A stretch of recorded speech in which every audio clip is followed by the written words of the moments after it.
Hi, welcome to my video on the 2004 movie Kinsey. This video will start with a spoiler-free review and later move into a spoiler-ridden section, but I will warn before I get into any spoilers.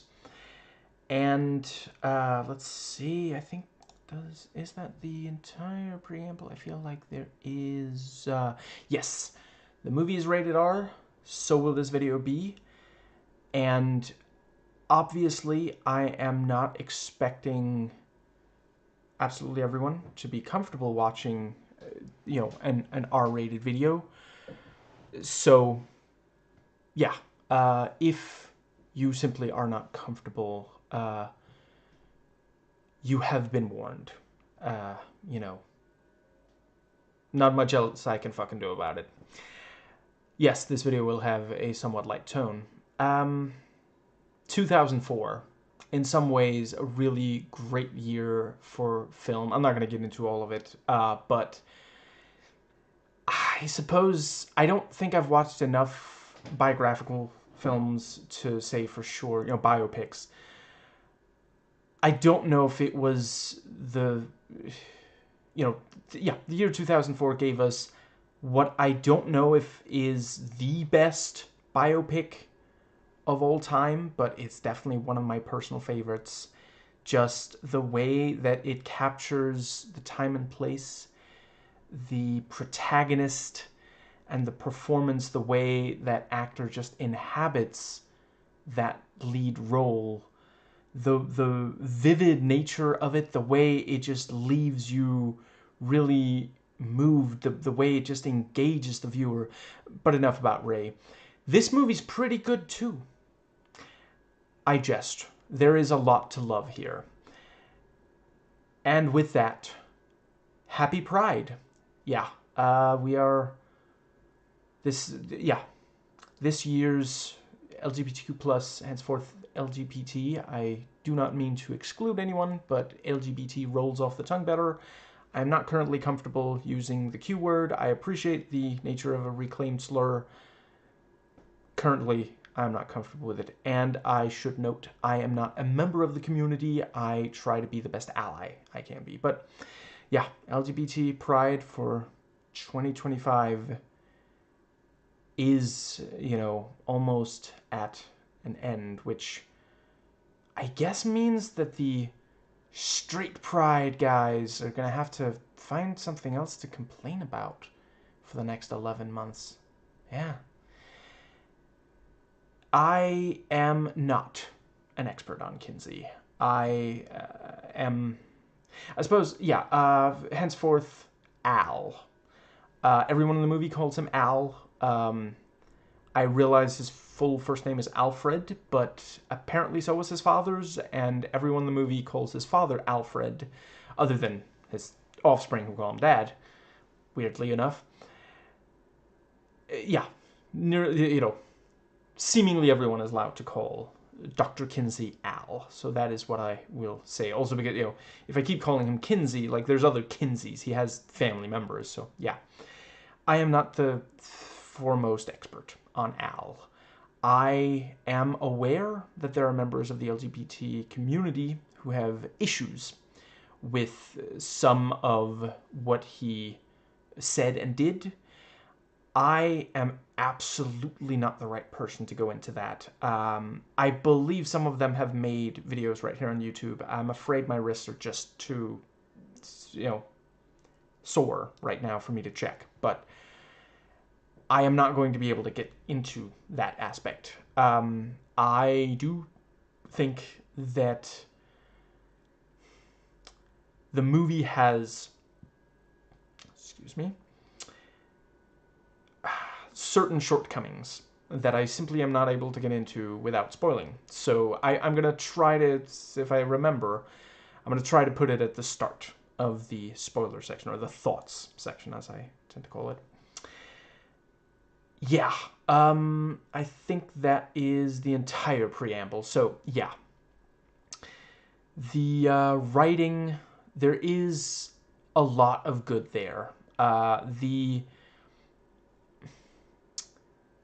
the movie manages to cover a good amount of ground. Like, we don't see a huge amount of his childhood, but we get enough that we get a sense of what he was like as a child and how that shaped the adult that he grew into.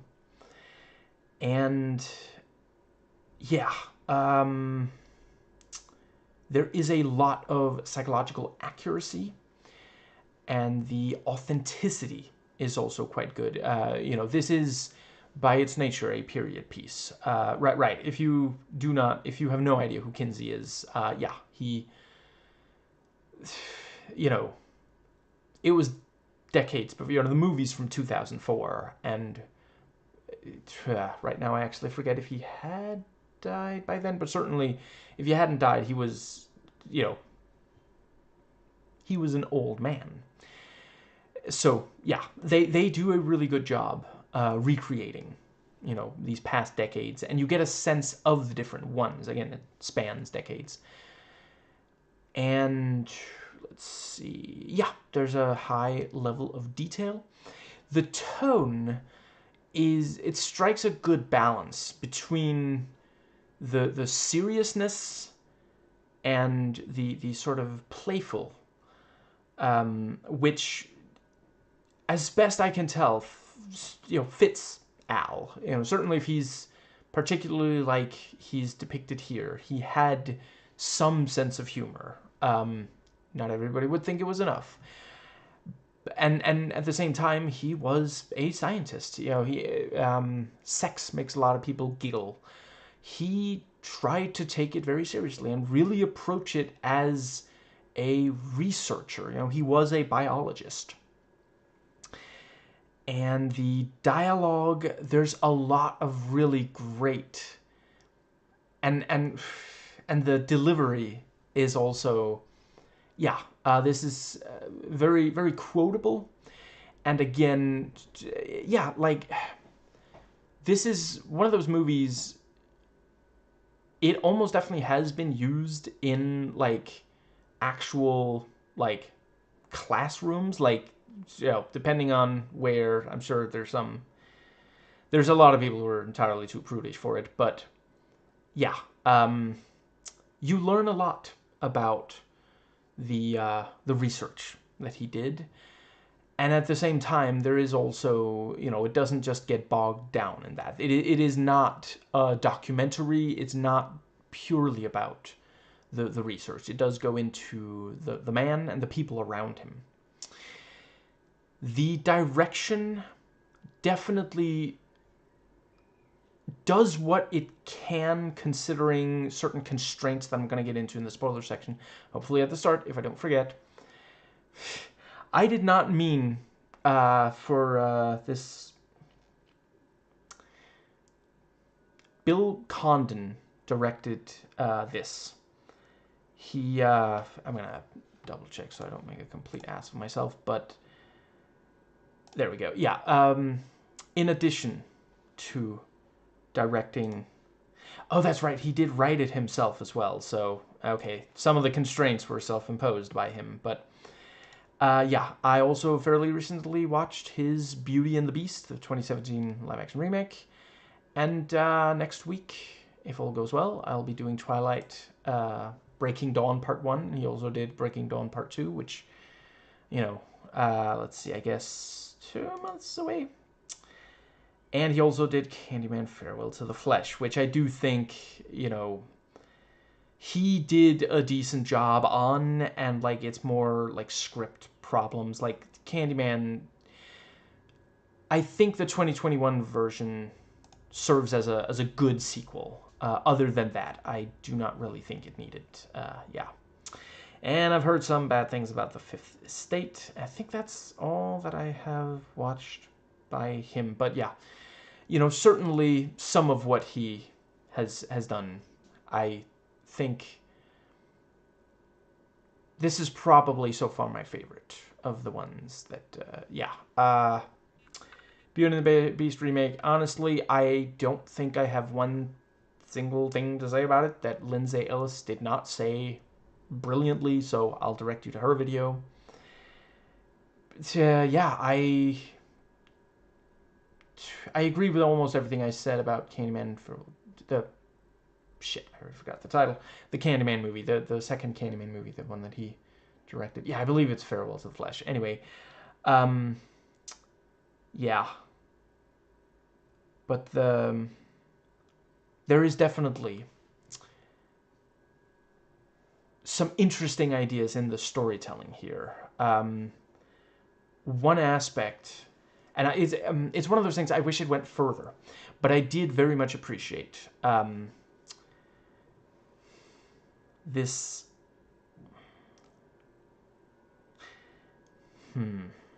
You know, I actually, yeah, okay. I'm gonna talk about it in the spoiler section, but I'll just say, yeah, there's a framing device that I think works rather well, and yeah, the cinematography, it's never boring to look at, and there are times where it gets genuinely like visually really really like there's a sense of uh, yeah, life to it, you know, and yeah, the editing especially has some really great. There's this montage, very effective, of just people. Well, there's multiple montages, but yeah, at least one of them is of people being interviewed, and they do such a good job of just, you know, some of it you can hear the individual, and there's at least one part where it basically the voices overlap, and there's at one point one of the montages, you know, because like Kinsey went everywhere in the States, you know, talked to as many people as he could about their sexual history for research for these books, and yeah, they do this thing where they put the faces on the American map, and it covers the entire thing, you know.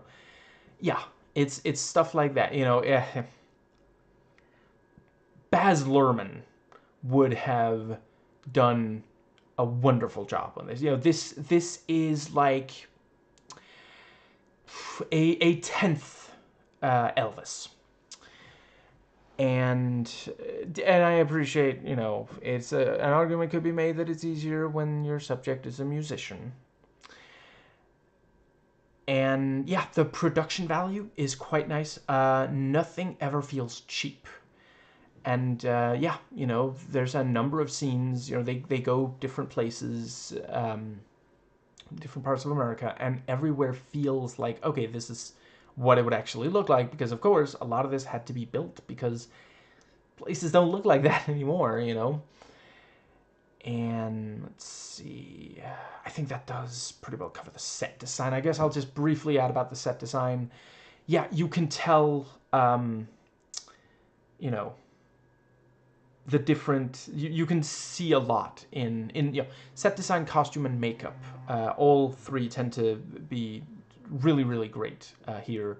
You can tell a lot about who, you know, who are they talking to. Is this, you know, does this person have a lot of money? Are they like upper class, or you know, what is the exact, you know, situation? One thing I will say about the makeup, and I appreciate this, is it's difficult, and there are other movies, you know, there's movies that do far, far worse. But some of the old age makeup is just not, you know, I mean, it's much better than the Watchmen Nixon. I want to say it was Rod Hilton's abridged script that noted that Nixon looks like he's made up exclusively of makeup. And I appreciate, you know, they, like, this was before they could work absolute magic like they did with Gary Oldman in, fuck, what's that movie called again? Yeah, when he played Churchill, fairly recently. Um, oh, right, I think, yeah, Darkest Hour for Democracy. Nope, that would make it contemporary. I don't have a lot to say about the movie. It is very well directed. I do take issue with it not criticizing Churchill significantly more than it did, but I don't think I'm gonna do an entire video talking about it. Just like with how many comparisons you can make between him and Trump, and it being made, and the director like said, oh, it's, Trump is like, and then he doesn't do that much to, yeah. I appreciate that Churchill was crucial in defeating the Nazis. I am grateful for that. I do not think we should still be celebrating him. There's a lot of flaws that even back then were not really considered acceptable, and yeah. Yes, so the music in the movie, there's I believe at least some of it is original score, and nice and effective, regardless of what it's trying to convey. It manages that, and they do some really effective needle drops as well. I think that might more or less cover that aspect.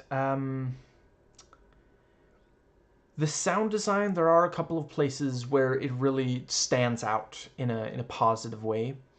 It certainly never in a negative way.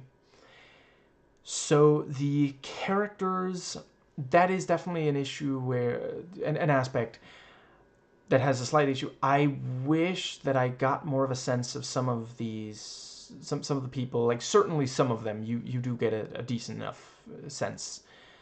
But yeah, some of them, it just feels like, well, this person was technically part of Al's life, so I guess we gotta include them, but they don't necessarily,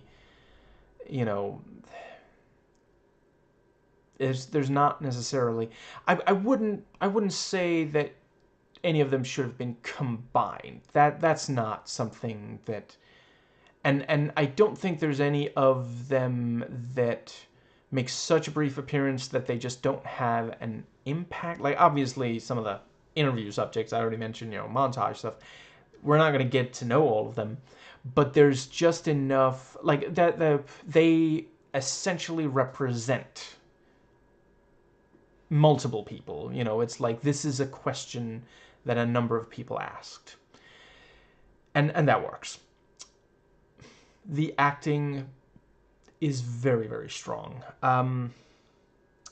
If I have to tell you that Liam Neeson is incredibly talented, I mean, I don't know what to say.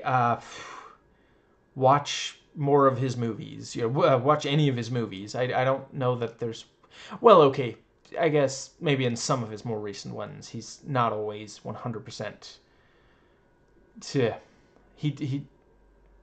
I feel like in some of the more recent years, I don't watch everything he does these days, but I remember Taken 3 as him seeming like, okay, do I need to do more of these? But, it's easy to find Liam Neeson movies where he's amazing. And yeah, this is yet another one. I don't know that I want to get too much into his character before the thoughts section, but I definitely want to highlight Laura Linney. She is one of the most vivacious characters in the movie, and that also really, especially early on, and then, after a while, like, yeah, there's a sort of settling down and life happens kind of thing. And yeah, noting how she changes and how much she still is engaged, even after certain things happen. Yeah, they did a really, she's also just, yeah, she's always so great. Let's see, I think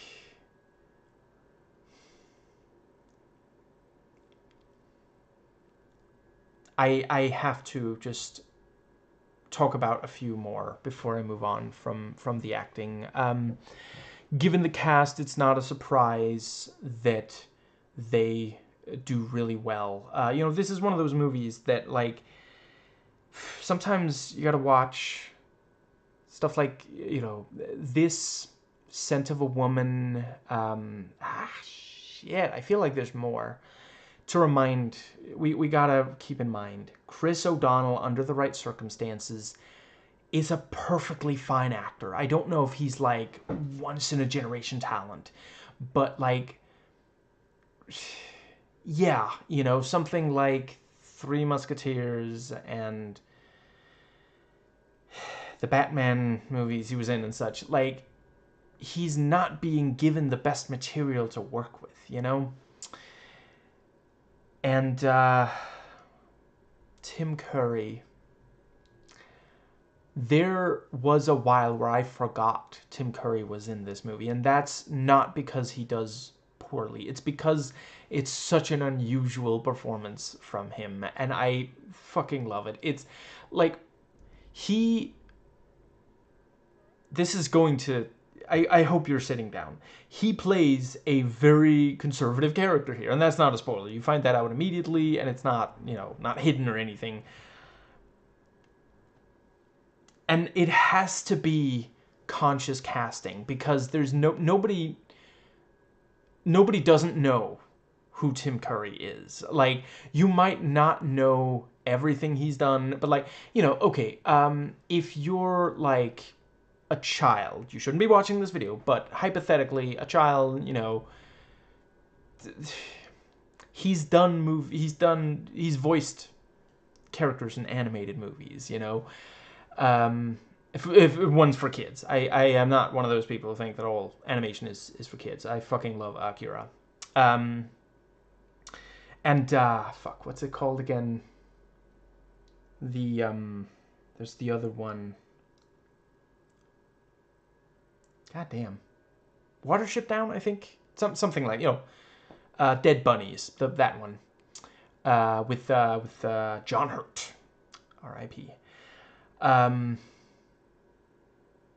But yeah, you know, to me, I mean, I love his Richelieu, but his Dr. Frankenfurter, you know, the start of his movie career, fucking love it. And to be clear, I 100% acknowledge that Rocky Horror Picture Show, not a boxing movie, is problematic. And if you take issue with it, you know, unless you're a transphobe, and that's why, in which case, fuck you.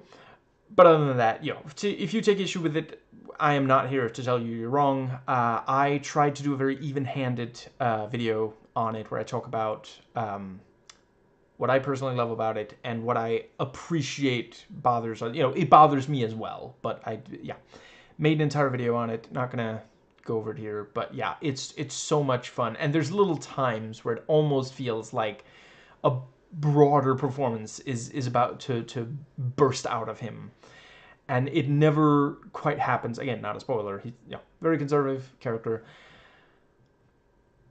and I sometimes overanalyze, so maybe that's what's about to happen, but I do think that they are trying to imply something that has been proven many times in real life.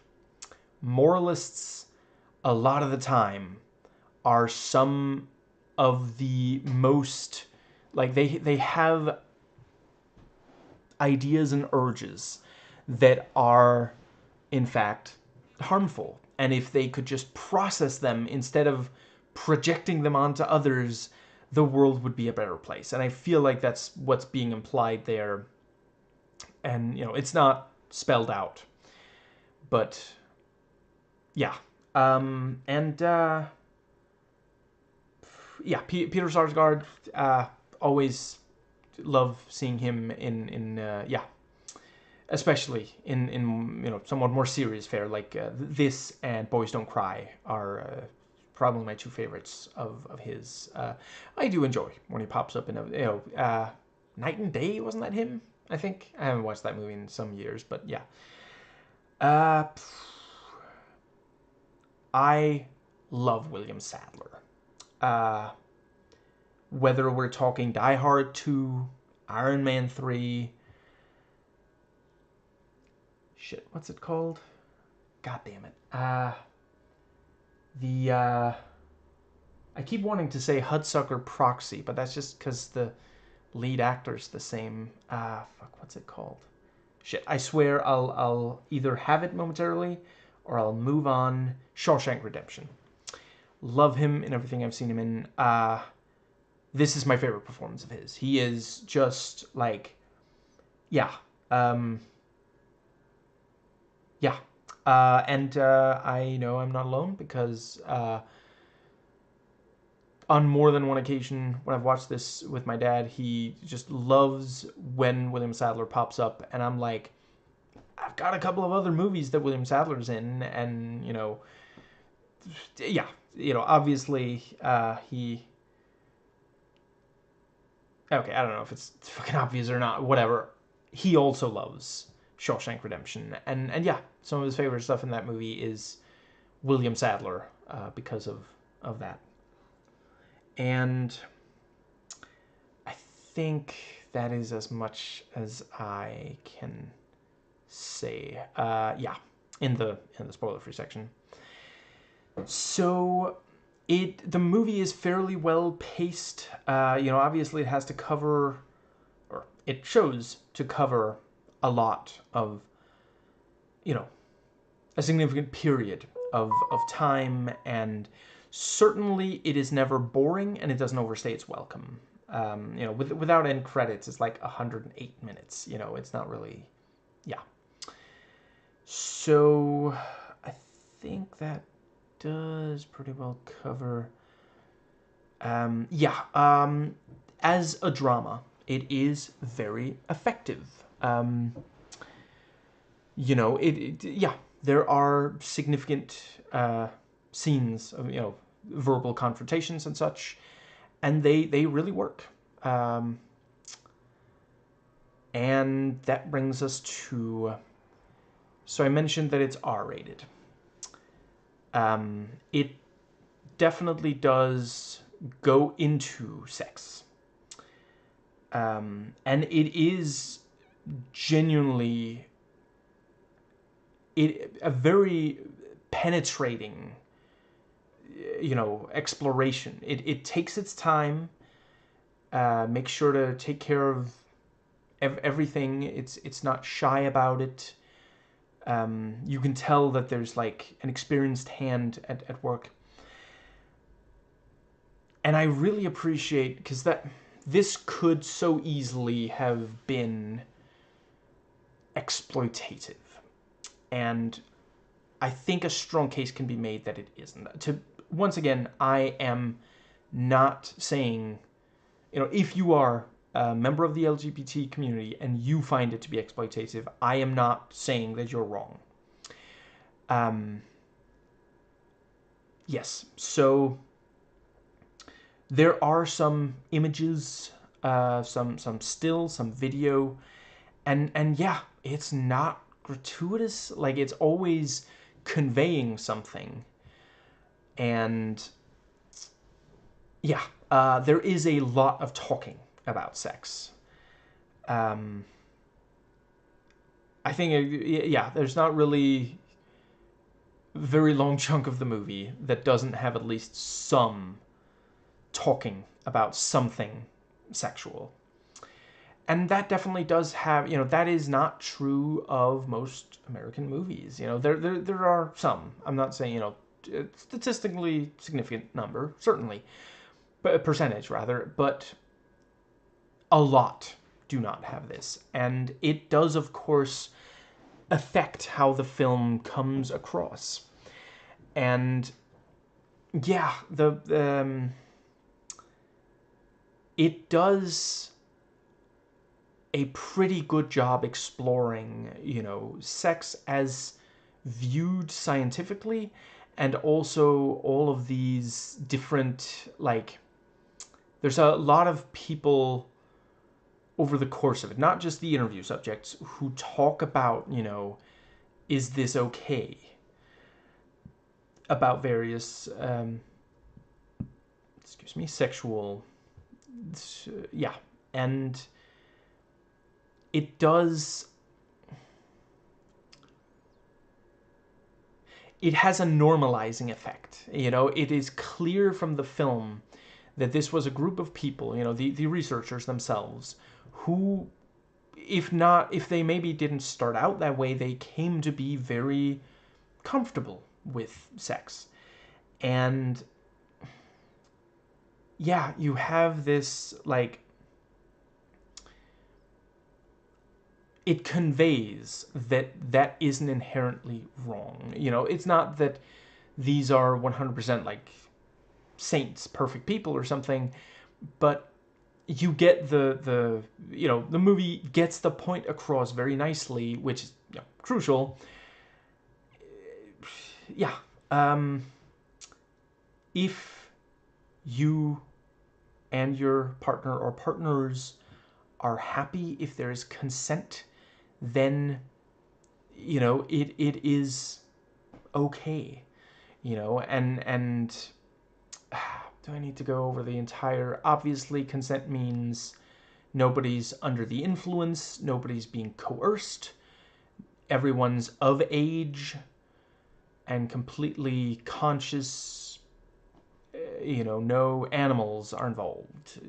There's various situations where someone cannot consent. So, yeah, I guess that pretty much covers what I can say without spoiling anything.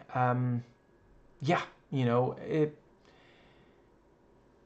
it gets a 7,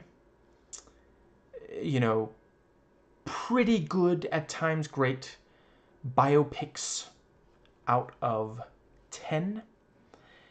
And that brings us directly, with no further warning, into the spoilers. So from here on out, I am spoiling absolutely everything about this movie.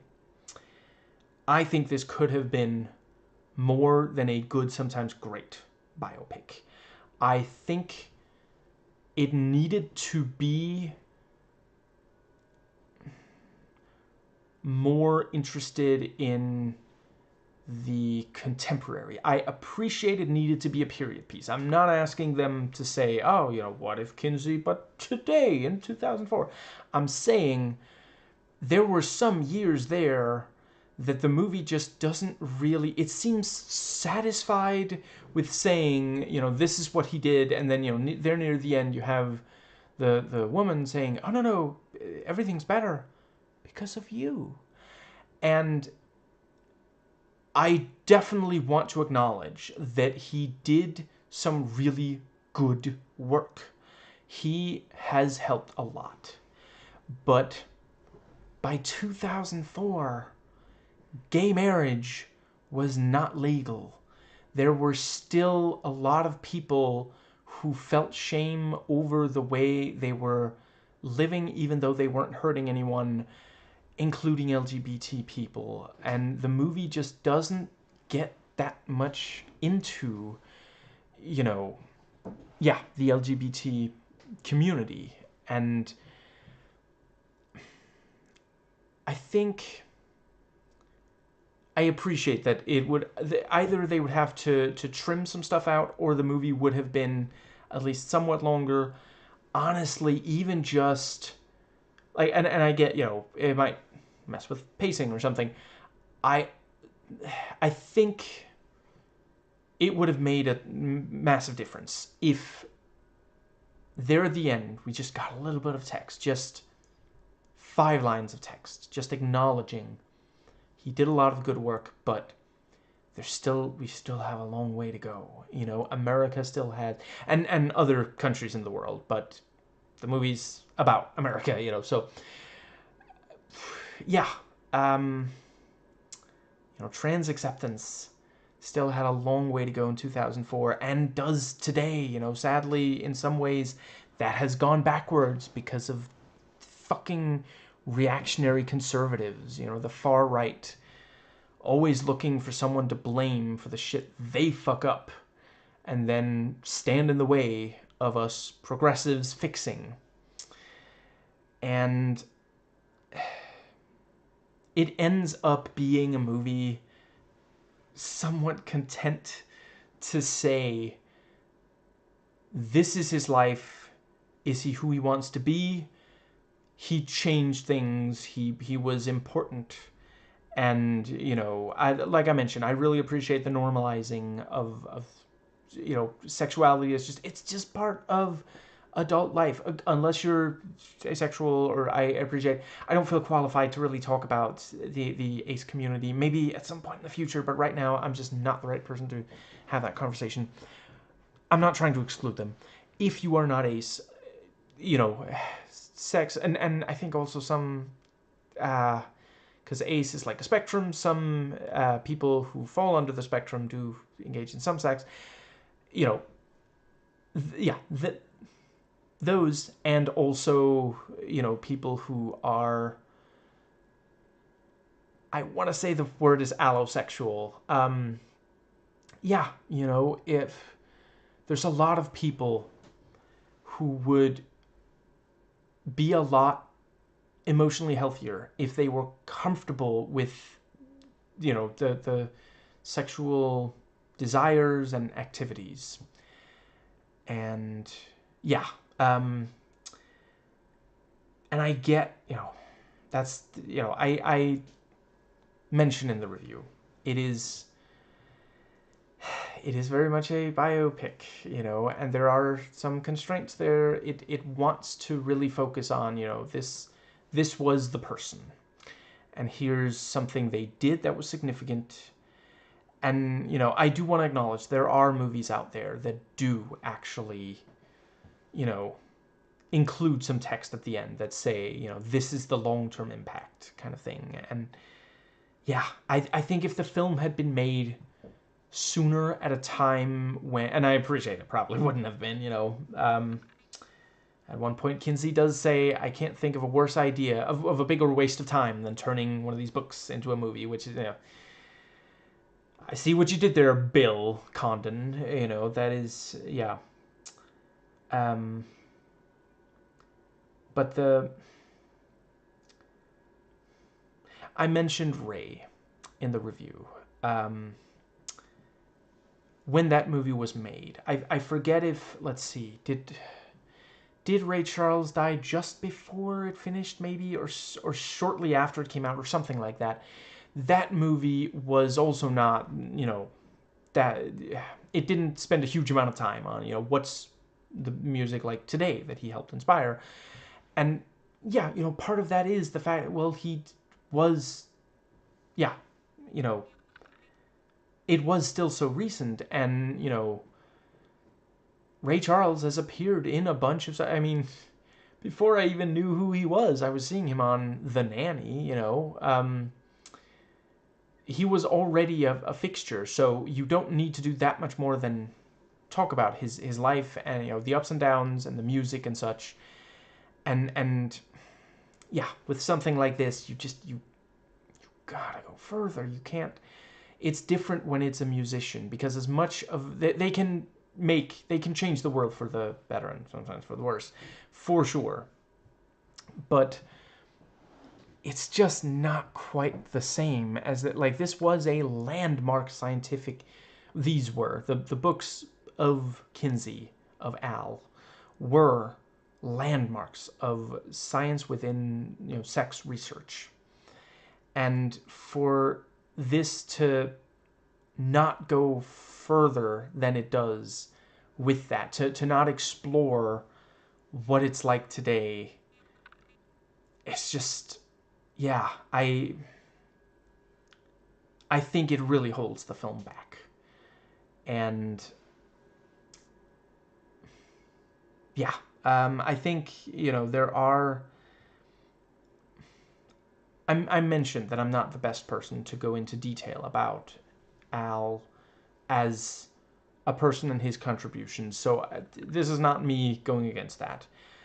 I do just want to acknowledge, you know, some of it is, you know, yeah, it's not a huge surprise, you know, bias. And I'm not referring to the fact that he slept with both men and women. No, there were, like, as much as he tried to really fight back against the Puritanism, yeah, he did have these, there were still aspects where he thought of certain groups or activities as other in a way that did have an impact, And yeah, ultimately, like, the movie is content to just say, he, in some ways, he was flawed, but he did important work. And, when, like, the last thing we see, he seems fairly content. And you have the thing, he's using metaphor to say, I'm happy with you, Clara, the roots thing, we've spent decades together and we're happy together. And she's clearly happy with him as well, though they sometimes have issues, of course. But yeah, it's that thing, like, there's a lot of American movies, including biopics, that are just not willing to really go deep in how critical they're willing to be of the subject. Yeah, we end up with just, it's a biopic about a man who was sometimes difficult, but, he was a genius and he changed the world. And just, like, I think this movie is entirely too similar to, for example, A Beautiful Mind. There's just not enough. And yeah, like, Darkest Hour as well, and I mean, at the end of the day, like, Darkest Hour, we don't really need that movie to go super much into, how did it change the world that the Nazis were defeated, because we fucking know, if you don't know how the world has changed because of World War II, my God, are you taking history class in Texas, maybe? Because I know that's, yeah, various southern states in general, but yeah, that one focuses a lot on him making the decision, and that's all that movie needs to. This movie needed to do more, and I don't know that I'm necessarily saying that A Beautiful Mind needed to do much more, although I do want to acknowledge, the actual guy watched the movie and he was like, good movie, it's not really me, though.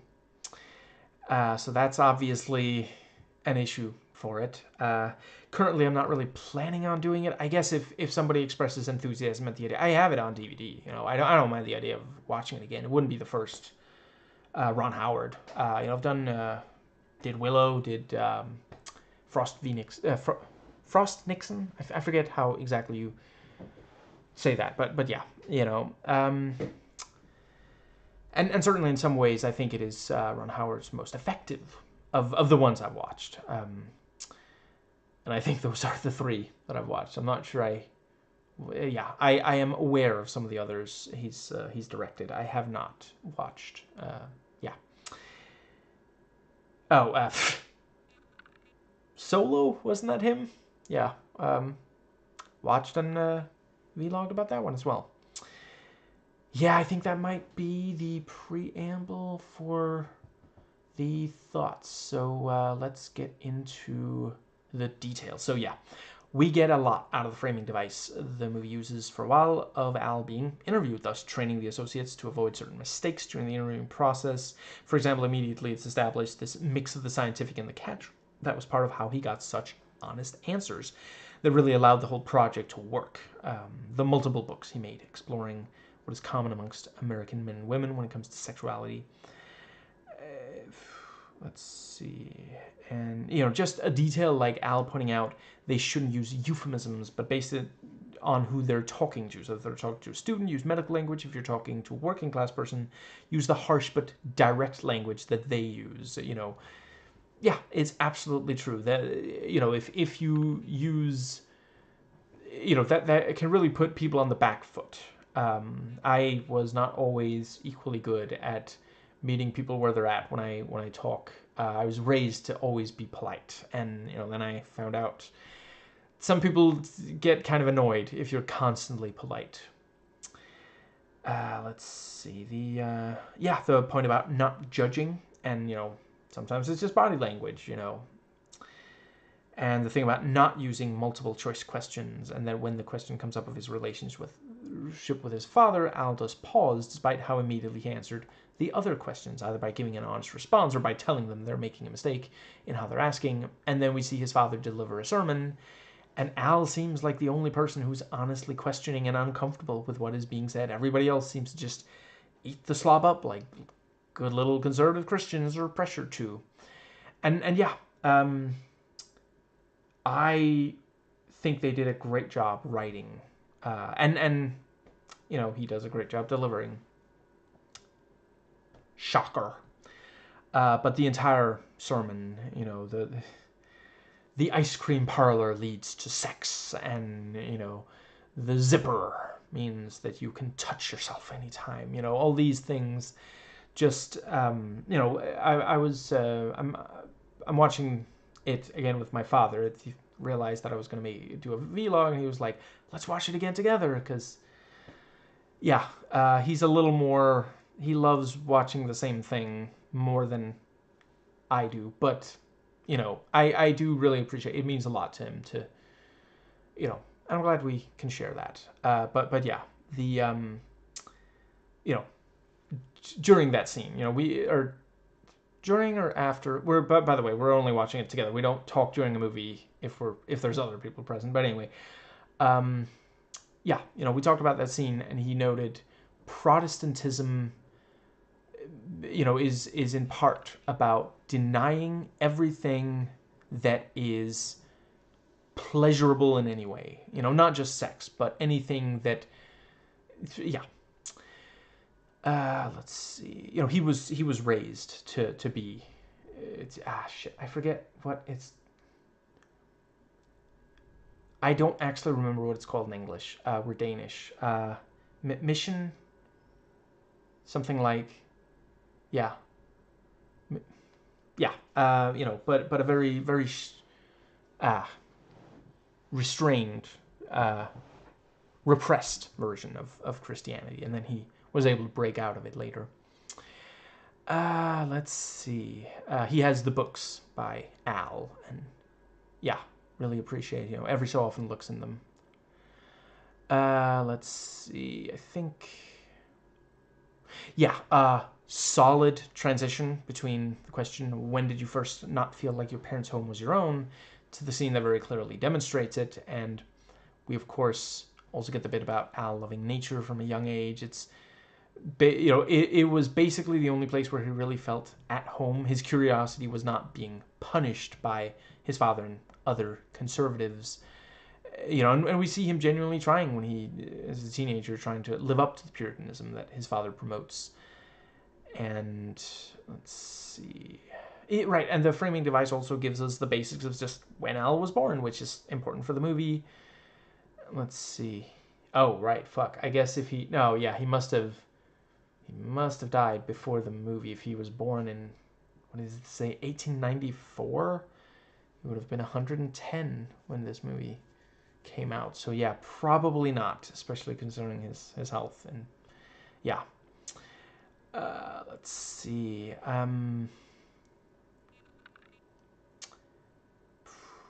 Yeah. And yeah, this stuff is delivered in a way that doesn't feel as much as if we're being exposited to as it technically is, you know. And Chris O'Donnell is very quick to apologize for the judgment that his character expressed, albeit unintentionally. And now I'm trying to remember, did he also apologize for his performance in Batman and Robin? I know some of the others have. I know George Clooney and... shit, what was the director's name? Schumacher, Joel Schumacher, that's it. Yeah, I understand why Schumacher is somewhat canceled. I'm not making any excuses. Yeah, I do think some of the movies he made were good, but that does not make up for, yeah. And, yeah. For example, I think he did a pretty good job on... There was a lot to love about Phone Booth. Now, let's see. But yeah, certainly, I mean, to be fair, the writing was quite bad in Batman and Robin. It's not like anyone gives a particularly good performance in the movie. Uma Thurman does a lot of the time, has a certain, like, she seems to be on the wavelength. Some of the other actors seem like they're just kind of ashamed to be doing it. Oh, and shit, what's his name again? John Glover, is that his name? Lex Luthor's father from Smallville he nails it. He 100% understands what they're doing there,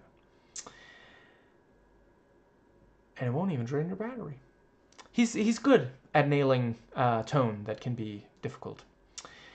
That's RoboCop 2, isn't it? Yeah, that movie kind of was downhill from that opening, but I don't think there should necessarily have been more than one RoboCop movie. A lot of the time, that is the case with movies made by... I cannot believe I'm blanking on his name.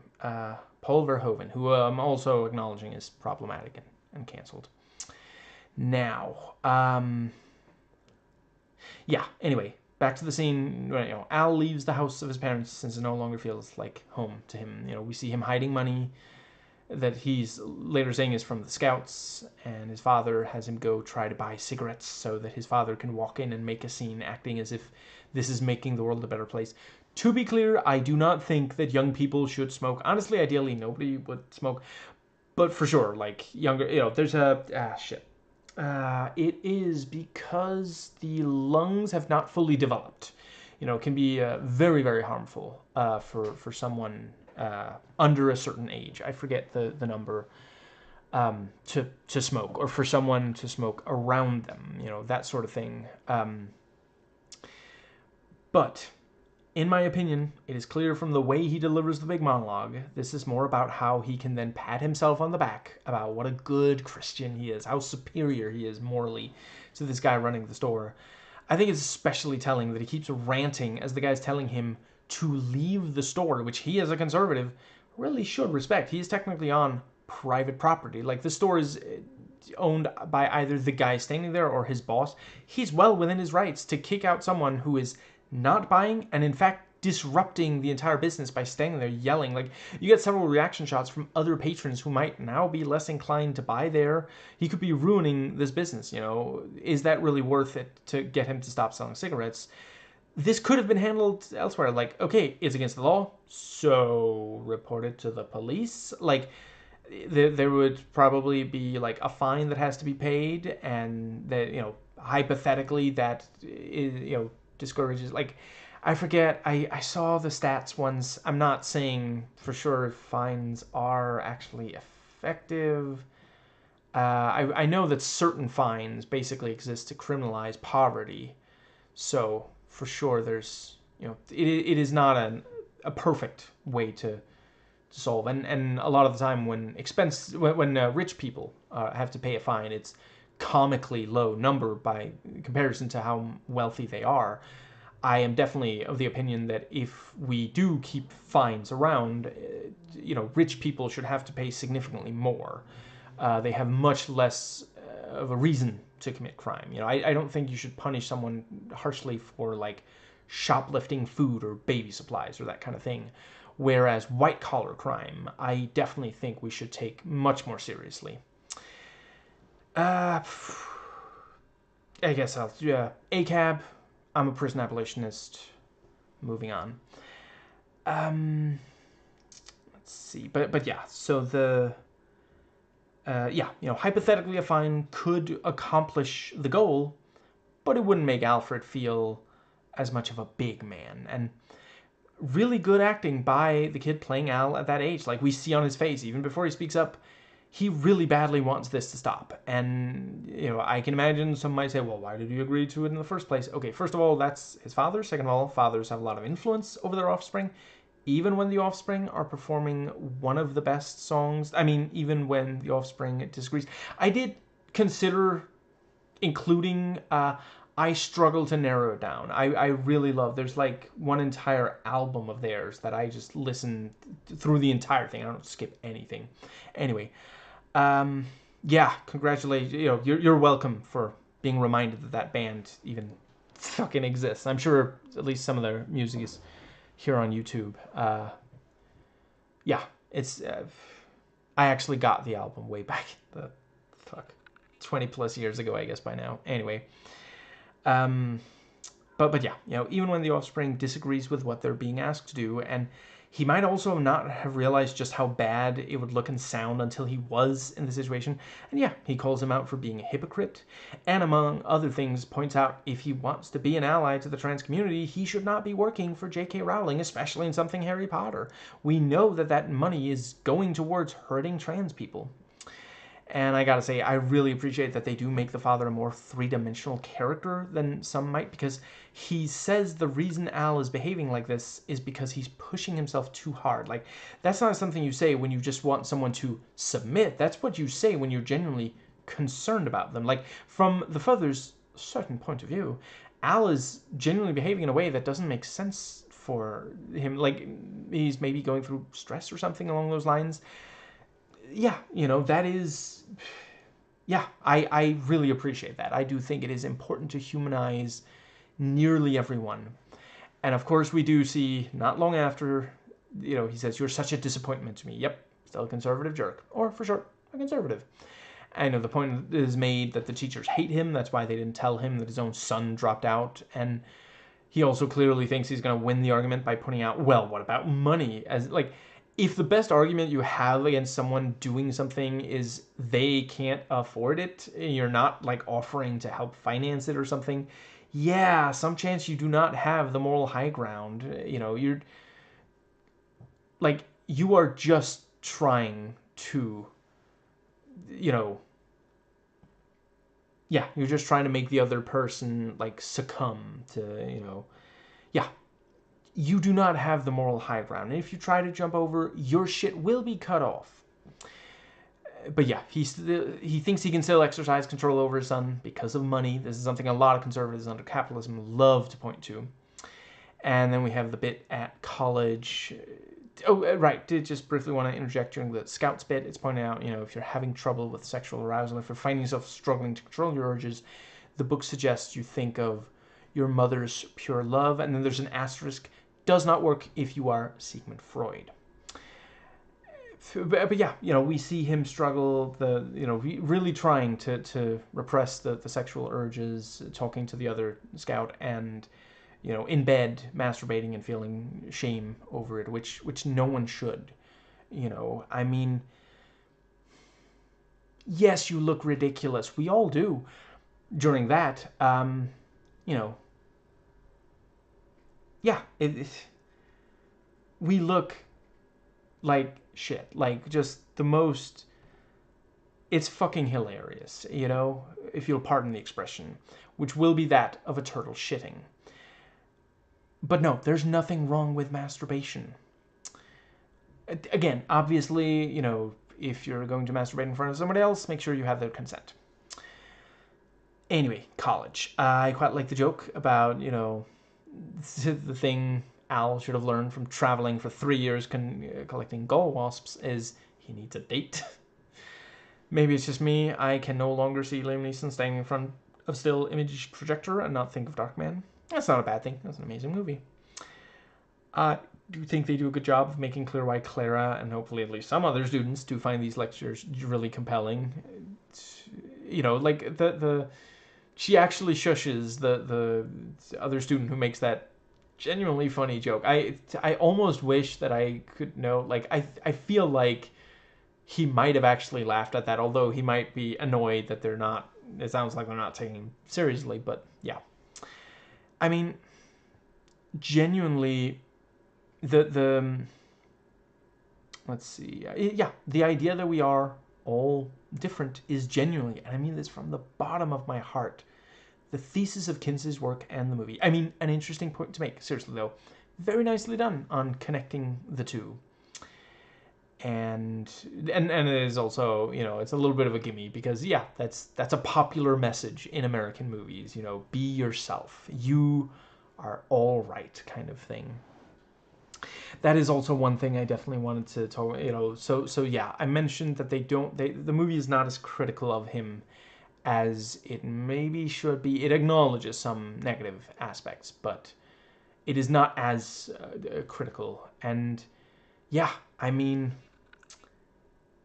it's very much this thing of he's presented as someone who comes around and really causes a change, and he does ultimately die, but the impact he had is felt long after. And yeah, some people persecuted him, and some of his life was very difficult because of this. What I'm trying to say is I really appreciate the troll of making Dr. Kinsey Jesus, because obviously American movies love to make their protagonists, especially men who in any way could fit it, into Jesus. But yeah, this is like yeah, high quality trolling to do that to a man that so many Christians, conservative Christians especially, absolutely hate.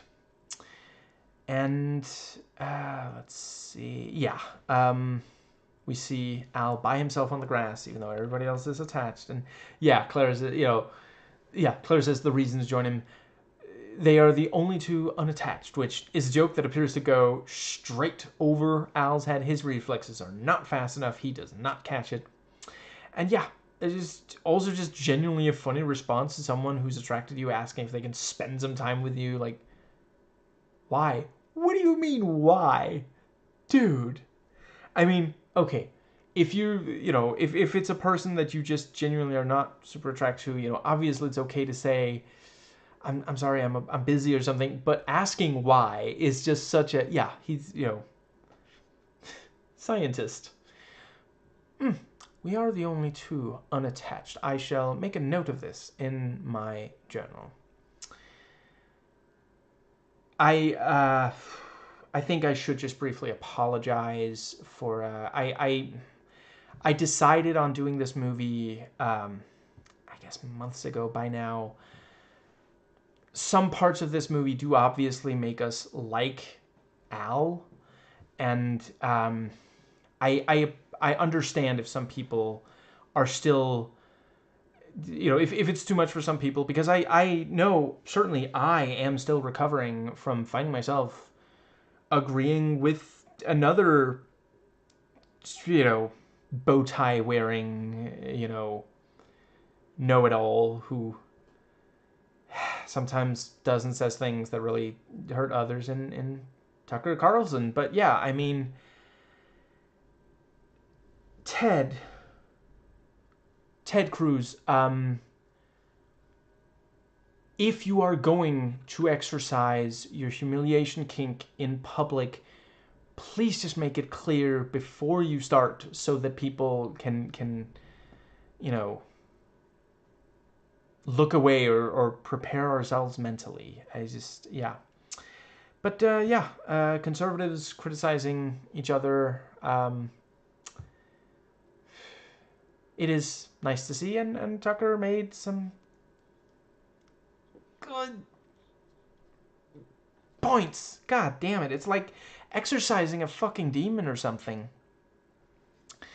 Anyway, yeah, let's see. Yeah, she makes an impression on him. Maybe he'll finally actually learn her fucking name. But yeah, the thing about, the wings not allowing them to fly, and it's genuinely a funny line about, you connected Darwin's Origin of the Species to, fuck, I can never remember what that book is called in English, but yeah, the first book of the Genesis, maybe? Something like that.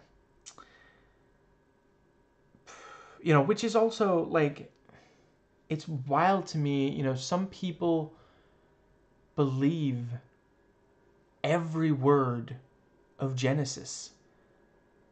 I don't even think Phil Collins is that good of a drummer. Is that the bit? I can never remember. It's been a while since I've watched a lot of Jimmy Carr, but I can never, I'm not sure, I might have botched that punchline.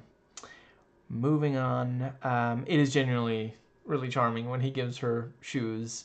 Like, she appreciates it, but also doesn't quite know how to react because it's not exactly the most appealing gift a man could give a woman. Just like, they're the right size. That's something. And I do really appreciate, yeah, part of the courtship is he plays music for her. And that's something, if you are a young conservative straight man, I hope there's other things you take away from this video, but please take away from it. There are countless women out there who are not interested in like wealth and status and all this kind of shit. Like, some are attracted to it in part because it means stability. It means that, yeah, this is someone who can take care of her, because a lot of women are not allowed to take care of themselves. But so many women, they just want, straight women, just a lot of them, just want us to make it clear that we care, that we are going to be there for them. And, yeah, a talent can go a really long way. Yeah. Now, let's see. No, I'll just briefly say, before my first partner, I have never been an outright misogynist, but I did used to, just because it was all I ever heard, before YouTube feminists, I didn't really hear the feminist side very much. It was always like conservatives lying about feminism. So, yeah, there were things I didn't know about women, and some of them were those. Like, I did not realize how much some of these things mean to women. And, if you care about her, like, I appreciate that some men have a difficulty expressing tender emotions. We're encouraged to basically, us young men, we're told that the only emotion we're allowed to show, and yes, it is an emotion, is anger, like rage. That's not appealing to a lot of women. It makes them feel unsafe, and sometimes it makes them actually unsafe. A lot of the time it does. Work on it. If you find a woman that you really care about, put in the effort to try to express, some women like it expressed verbally, some non-verbally. There's different ways. Try to, figure that out. It's okay to ask someone for help with it, but don't try to manipulate her, and don't go around thinking that women only want to take from us men. Like, I have met a number of men and women in my life, and nearly every single individual that I met that just wanted to take from others was a man or a boy, not a woman or a girl.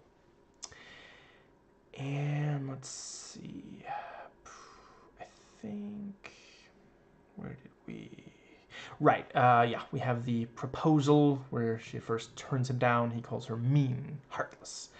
And this does suggest that he is struggling with some emotional immaturity. It's not exactly a very good way to respond to that, although one can understand considering the circumstance. But yeah, I wish that the movie would go further. Like, ultimately, he comes across like he can be demanding and sometimes not very sensitive to other people. And, there's that line near the end of like, oh, so we're just test subjects as well. Does he not care about anyone? And then by the end, he's like, no, of course love is important, but it's unquantifiable, that sort of thing. And which is also one of those things that, yeah, that's very Oscar baity.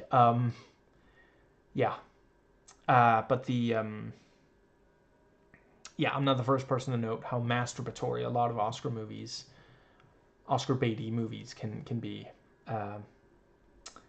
But yeah, let's see. That line feels like it's meant to exonerate him. Like, of course love is important. I struggle to express it. And I'm not saying that's not true, but yeah, from what I understand, from, I'm not the right person to explain it, but I have heard that there were issues that there were things he didn't say that put him in a very bad light that the movie does not go into. Now, I think, right, yeah, it's pretty funny that she says he's too churchy for her, because, like, he's tried to get rid of that in himself, And then we see him studying again, and the camera slowly pulls out. Its pull-out game is not weak. It's a very effective use of camera motion to underline how long it's taken him to do all this, and how he buries himself in this work. And she stands there, it's a, like, she wants him warts and all. She sees him, drowning in work, essentially. Like, he was a workaholic, he could not stop. And yeah, she loves him enough that she is okay with that. Let's see. Yeah. Then we have the wedding night. And we have the bit about he was very ready for marriage, and the wedding night is very clear both of them are struggling with the Puritanism of the time, and it is sadly accurate that for many the woman will gently suggest maybe they stop trying, and it's quite clear it's causing her physical pain, but the man will insist and only eventually give up, and afterwards he doesn't even tend to her emotionally. He just turns on his eyes and says, they better get some sleep. Let's see. But yeah, that's a scene that like easily could have ended up very exploitative. There's a lot of movies that would have made it really, really uncomfortable and like eroticize it, and just, yeah. Let's see. Nicely done on the dinner with the parents. Fuck me. Alfred has not changed, at least not for the better, in the slightest. And yeah, he's praising the brother Robert. He did in 3 comic book movies what you haven't been able to do. Like, who's actually watched Darkman? Meanwhile, your brother here, MCU, DCU, even Hellboy.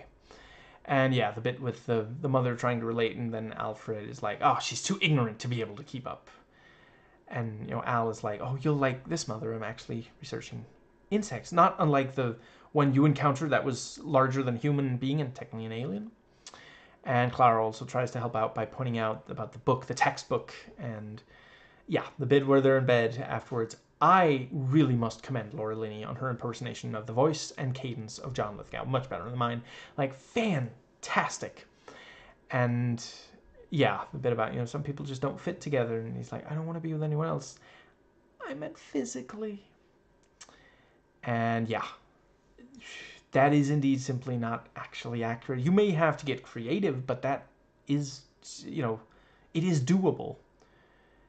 It's terrible when 2 people who really do want to be together end up not, just because of this Puritan crap. And let's see. Yeah, the nice little visual where he has an idea, so he turns on the light bulb right above them. So, yeah. And yeah, he insists they leave immediately. Why put it off any longer?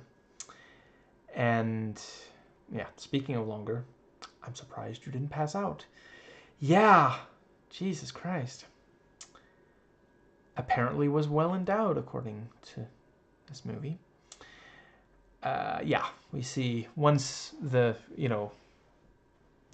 really love the thing with, oh, it's very common. Would you like it fixed today? And Laura Linney's face just lights up, and she starts, oh, it's what we're gonna do. So, just yeah. And yeah, we get we see that they have a very healthy sex life after that. 21 times in the first week, and lots of very happy yes answers to questions of the profile. And big, broad smile. Great use of close-up there. And yeah, the bit where she talks about having kids and he talks about finding more gall wasps. So very clearly setting up that is still one of the most important things to him. And then we have the bit where, let's see, yeah, he talks to some of the students, the couple, and the bit where he realizes he can't actually point to a study. He just feels confident that, and there is a certain credibility to the idea that a pair of college students would insist on a source citation, especially when talking to one of their professors. Like, there's like a version of this scene where they're like, oh, well, I'll just take your word for it. And he's like, you just failed my test. You can never accept something that does not have a source citation. And yeah, it just, what can I say? Sometimes fan cast Reed Richards can be kind of insistent. And I appreciate they don't come across as jerks. They believe this thing that they've heard somewhere, and he can't disprove it because it hasn't been studied. And it also works well as a scene that says, well, Al, I think you might have another eureka moment here. And let's see, yeah, he realizes what book it was, and talks about. I really love the thing about, of oral stimulation can, cause like harm, and then she's like, I guess I'm in mortal danger. And yeah, he suggests sex ed. Yeah, the awkwardness there of, Oliver Platt's character, whose name escapes me at the moment. Oh, right, I just realized I completely forgot to mention the bit where another gift that Al gave Clara was, gall wasp in ember, millions of years old. And she looks at it and is like, oh, we could clone dinosaurs with this. And yeah, Oliver, the Platt character, says he's willing to consider, but for now he's probably going to stick with the sex ed that goes with hygiene course, which we just, and there's the thing about, the student paper says it's the most useless course on campus. And, yeah, it's like Thurman, I am not going to talk forever about, I fucking love Tim Curry. I talked about him enough in the review, I think, but just, yeah. The bit where he says, I think of all the Johns I know, that felt like, oh, he's about to, it's coming. He's gonna bust out the, and if someone, if that does not work, harsher methods might be required. That can be arranged. And I don't think I'm gonna imitate his Frankenfurter. Don't worry. I think that would just be a really uncomfortable situation for myself and anyone watching. But yeah, he suggests, syphilis is best prevented with abstinence-only education, which is, of course, complete BS. Abstinence-only is remarkably successful as a type of education, yes, but only from the perspective of it greatly increasing the number of unwanted pregnancies, the spread of venereal disease, etc. And then we get to see some of the course, and boy howdy, I understand why this is not doing a lot of good. And yeah, the teacher's talking about it's a misunderstanding that young men need to have sex, unless of course someone builds them a man. And seriously though, yeah, technically you don't need to have sex, but it is healthy. Again, not trying to exclude any asexuals, but if you are allosexual, there's not really anything wrong with having sex, provided you use protection, respect, consent, and such. I also really appreciate the consent to kiss was respected, although once he gets to sex, he is no longer at first able, yeah. But when he first kisses her, he does so when she non-verbally consents to kiss. And yes, non-verbal consent to kiss is consent to kiss. It is not always necessary for it to be verbal. And part of that is, of course, because kissing is something that people talk about, something they do in public, so consent becomes normalized when it comes to kissing. If somebody does not respect consent when kissing, someone might see, word might spread, and nobody wants to kiss that person anymore, so people learn consent. And in parts of the world where people talk openly about sexual consent, it is also normalized. I understand the BDSM community have a, incredibly, what's it called? A comfortable relationship with consent. And people who try to be members of the community who do not respect consent are very unpopular with other members of the community, where in conservative circles, there's a lot of people who just don't talk about sex, and so yeah, there's a lot of non-consensual acts because a lot of conservatives think that, are of the opinion that once a woman gets married, she has consented to sex whenever her husband wants it, which is of course absurd. And let's see, yeah, then Thurman goes on to make racist remarks. I do appreciate that while the movie doesn't have anyone say it, it is quite clear from reaction shots, it's not only the black student who realizes how terrible it is. The Oliver Platt character also takes issue with it. And yeah, this thing, Thurman is saying, oh, it's more typical for black men to struggle to control their urges than white men. Completely absurd statement. And we know from slavery, an argument could be made that it is exactly the opposite. Like, the rapists were white men raping black slaves and also indigenous people and such. It wasn't black slaves raping white people. And before you say, oh, well, they didn't have a chance to as slaves, well, you can just look at the statistics now that America no longer has slavery, at least not outside of prisons, which is still obviously a huge fucking problem. We need to fix that. Quite a few rapes are carried out by white men. I forget the exact statistics. If you really badly want them, please look them up. But yeah, it's a huge problem, and it's only made worse by saying, oh, white men can usually control it. Well, you're telling white men, oh, well, it's not a problem for you, so a lot of them are going to think, well, I guess I don't actually have a problem. Maybe some other people think I have a problem, and maybe that's a them problem. We need to acknowledge these things. Rape culture is very real.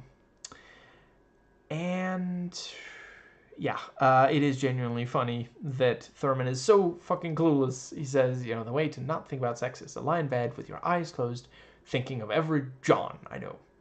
Well, not only John's, also Peter's. And the black student offers, what about dicks? And Thurman literally just does that. He's like, I forget his exact words, but it's something like, what do you mean? Or something along those lines. He's not like, you should be more mature or something. Like, he just genuinely doesn't understand that these are, these names sound like euphemisms. It sounds like he's saying he's lying in bed thinking about penises, And let's see. Yeah, and we also have the miseducational film, somewhere between amusing and terrifying. And yeah, it is sadly representative. Back then, I've seen, for like research purposes, documentary, that kind of thing, that's what they used to look like. That's the kind of shit they used to say. Let's see, but just fear-mongering, just saying, abstain, you're gonna get syphilis, you're gonna get pregnant, you're gonna have an abortion, and everyone's gonna think you're terrible. Like, that one guy's like, well, I guess I gotta drop out of school and move to somewhere that nobody knows me. And it's like, motherfucker, there's, like, Kinsey himself points out, penicillin works. Like, what? It just, but they don't want to treat these problems. They just want to scare people so they have more power.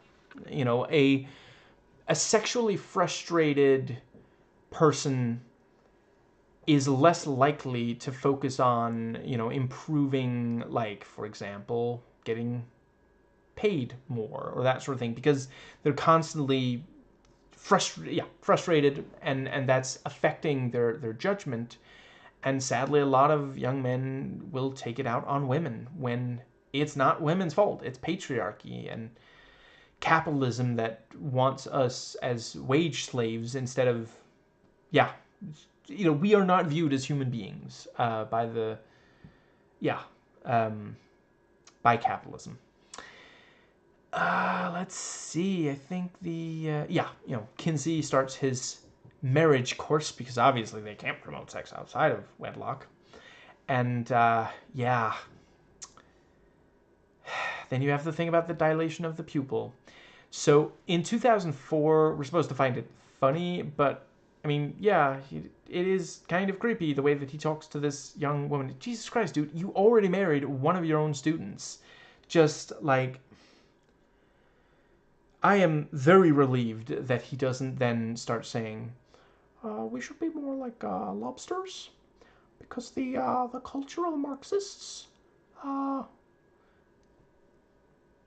can we just stop listening to former psychiatrist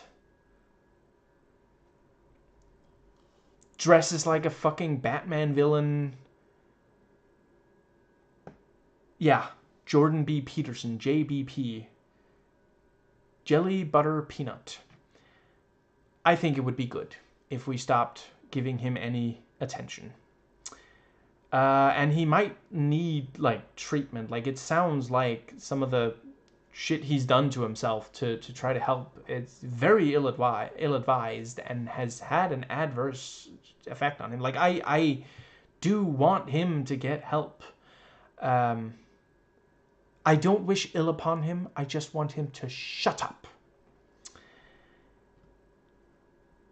I gotta watch more shit that he's in. Goddamn. Not Jordan Peterson, but fuck, now I forget his name. But the Doctor Who actor who I just quoted. He was fucking amazing on Jessica Jones. Jesus Christ. Anyway, let's see. Where were we? Good use of reaction shots to underline how unfamiliar these students are with just seeing. I mean, these are healthy parts of the human body, and they're, you know, wincing. I think that's how you. Jesus Christ, yeah. It's a penis, it's a vagina. Like, statistically speaking, nearly everyone inside the classroom, has at least one of those. So it's ridiculous how Puritanism has harmed our ability to just understand basic biology. And so many of the conservatives who hate sexual images in media are very eager to have extremely violent images in media, including sometimes non-fictional violence. Like, they love to show images of groups they hate dying and suffering. That's actually unhealthy. If you look at stuff like that too much, especially if it's for purposes other than, like, being aware of what's going on. Like, sometimes it is necessary that we look at footage of police violence and, you know, war documentary footage and such. But for purposes other than those, yeah, it can actually really damage your ability to empathize with others to look at too much of this stuff. And yeah, a lot of conservatives really, really struggle to empathize, and they continue going further away from empathizing. And that's the cause of a lot of the problems we're dealing with. A lot of the worst things. Yeah. Let's see. But yeah, I mean, okay. I get, let's hypothetically say that he was showing, you know, a penis or vagina and there was some kind of injury to it, you know. Wincing at that is like, ugh, you know, because you think about, oh, that must hurt, you know, but it's just like, there's no visual signs of venereal disease, you know, in the images he shows, and it's not like pornographic, you know. So again, really appreciate that from the movie. I wouldn't rule out that at least some of what he showed by today's standards might be considered, you know, hardcore pornography, and I'm not going to define it because I know it when I see it. Thank you so much, politician. That is such a useful way to put, because now everybody gets to just define it however the fuck they like. And that's, again, conservatives love to keep these vague definitions so that, you know, right now people are being fucking deported as, you know, oh, they're terrorists. And, like, I haven't gotten around to watching it yet, but apparently at least one person, a non-zero number of people, have been or are being deported over a fucking meme that makes fun of, like, is it maybe J.D. Vance or something? You know, one of those, one of the Trump cronies, I'm pretty sure. And it's just like, is free speech legal again? Are we in a place where in America you're allowed to just express your opinion? No, right? Because that's not actually what conservatives want. They want to punish speech that they don't like, and then act like we're the ones who punish speech when all we're against is actual bigotry, which causes real life harm. You know, it's not only when it's physical that it can be harmful. You know, among other things, if a lot of people say bigoted things, it normalizes it, and eventually someone might act on, you know, let's see. You know, a quick example, if you don't believe it happens with people, you should, but have you ever second-guessed killing an insect? Probably not, because whenever we talk about insects, we, like, you know, I forget, is pest, I think pest is essentially like an acceptable term for insect. You know, when we talk about insects, we talk about how they bother us, and I'm not saying we should stop. I don't love insects. I don't want them around myself. You know, I would not be comfortable if there was like some bug living in my home. You know, I don't look that much like Asmongold, do I? Fuck. I gotta fucking shave. Yeah, please do not put me. I am not affiliated with Asmongold as far as I'm concerned. Fuck me. You gotta love the irony of someone saying, you know, oh, this group of people is subhuman. See, what makes us human? One of the major things is our ability to empathize with others. So by saying a group of people is inherently subhuman, you're actually choosing to be less human. I'm not saying he is subhuman. I would never say that, not even imply it. But just keep that in mind. You know, that is a crucial element of humanity. I'm not saying it's the only thing, and I'm not saying that there are no animals that empathize, but animals frequently empathize with their own species, not really outside of species too much. And it sometimes happens, for sure. You know, I've seen, like, there's these wonderful videos on Reddit of, like, a horse and a dog that are best friends and race each other and play and such. It happens, but we human beings are capable of empathizing with basically, you know, every mammal. You know, there are people who, you know, no matter what mammal they encounter, they're like, oh, look at this, oh, awesome, you know, and yeah, you know, that is, it's part of what makes us human, is empathy. Yeah, then we have the hiring of Clyde, who's always flipping people off for some reason. He hands out the 100 questionnaires, so I guess that means he's a TNA now. I mean, TA now. Well, certainly the way that Al puts his hands on Clyde not long after has Clara wondering if Clyde is TNA. And they talk about how it's important that the truth comes out in the questions, and 100 people isn't enough. And yeah, I would like to think that Al paid him a compliment, but yeah. And then what we see when it comes to Bruce, Al is sort of being the inverse of his father, but not in an exclusively good way. Like, he's trying to run Bruce's life just like Alfred tried to run Al's life. Just, you know, towards biology instead of engineering. And while Bruce is partially justified, it's one of those things where he shouldn't have waited until he just couldn't contain himself any longer and, like, walks away. He should have just approached his father before the dinner. Although I appreciate it's the escalation. It's the fact that both Al saying, you know, you need to stop focusing so much on the physical, focus more on biology, and then them talking sex at the dinner table is why. But yeah, there's a similarity between Bruce and, you know, young Al talking to their fathers. And it is one of those things where obviously if it makes Bruce uncomfortable, then maybe it is not the best idea for them all to discuss sexuality so openly at the dinner table like that. And it is obviously also, like, when you're eating, you may not want to think about sex, especially. You may not want to hear about your family members talk about their sex lives and such, you know. And I think they do a good job with the scene. There's several very effective reaction shots with Bruce, you know. And yeah, I mean, he seems like he's basically put off his food.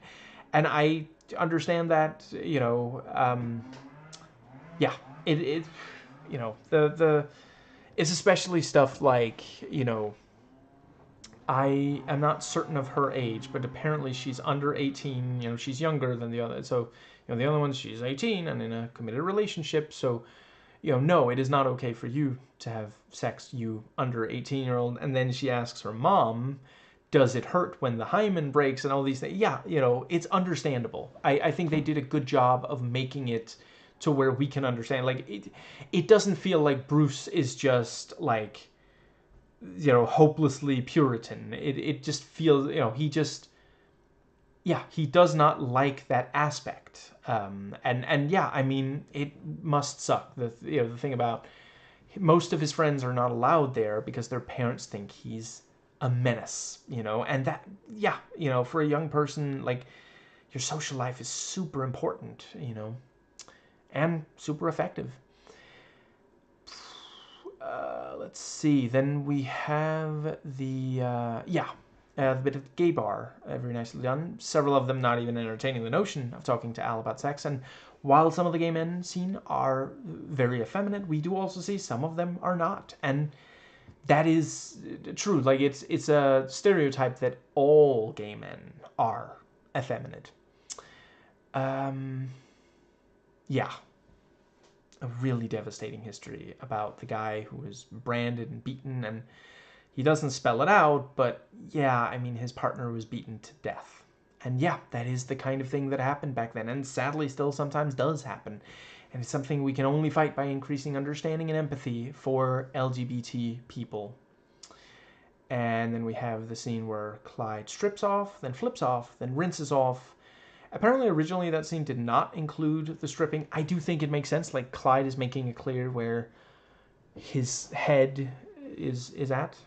Either of his heads are at. And yeah, you know, I seriously respect, I'm not going to lie, I don't think I'd be comfortable doing it, but I seriously respect Sarsgaard for taking roles like this and being, like, you know, I don't know if he needed, like, to drink a little liquid courage before they filmed it, and maybe afterwards he was like, ugh, I can't believe it. But, you know, he did it, and the scene plays well in part because it feels like, yeah, he is just that casual, but, you know, he is, because the character is, you know, that comfortable around him, and yeah, you know, wants sex, you know. But yeah, the fact that he strips off, he could have waited until he was out of the room. I'm gonna go ahead and guess the shower probably does not take up the entire bathroom, you know, but he's communicating non-verbally sexual desire. And they talk about the Kinsey scale, which is, you know, one of the most, like, even if you don't know anything else about Kinsey, you've almost definitely encountered the Kinsey scale at some point. And yeah, they end up having sex, and I appreciate that the camera is not judgmental of it. You know, the camera is just as comfortable, and the film, thus the film, are just as comfortable with men kissing each other as a man and a woman kissing each other. Now, this is, of course, one of those things where nuance is crucial.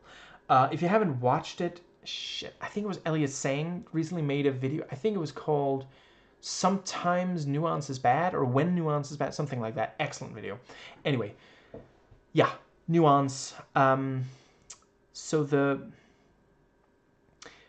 First of all, there is absolutely nothing wrong with two men having sex with each other. Same as there isn't with two women, or more than two people. However, this is a depiction of bisexuality that encourages the harmful stereotype that if you are bisexual or pansexual, you are simply more promiscuous. You can't help but cheat on your partner. Note that the two bisexuals that are major characters in this movie are both cheating. Like we were told earlier, then Clyde, when he isn't flipping people off, does have a fiance. Although, thinking about it, was that just like him saying that so that, because he and the woman stop touching each other the moment that they're allowed in the class, so maybe he was just pretending because it was a way, which sets up the idea that, you know, because like your first impression of him is, oh, he can be deceptive when he really wants something, and then, you know, later we find out he's bisexual, and that might have some people thinking, oh, bisexuals are more deceptive than straight people, which is just not true. It's simply not. And there's no inherent lower morality or ethics to any member of the LGBT, you know, any letter of the community. That's just something that cishet people say to make themselves feel better. And that was actually something Jesus specifically, I can never remember the quote, especially in fucking English, but there's something about, you know, you notice the splinter in your neighbor's eye whilst ignoring the wooden beam in your own, or something along those lines. Yeah, I'm pretty sure I'm fucking slaughtering it. So, yeah, not a Bible scholar. Anyway, let's see. So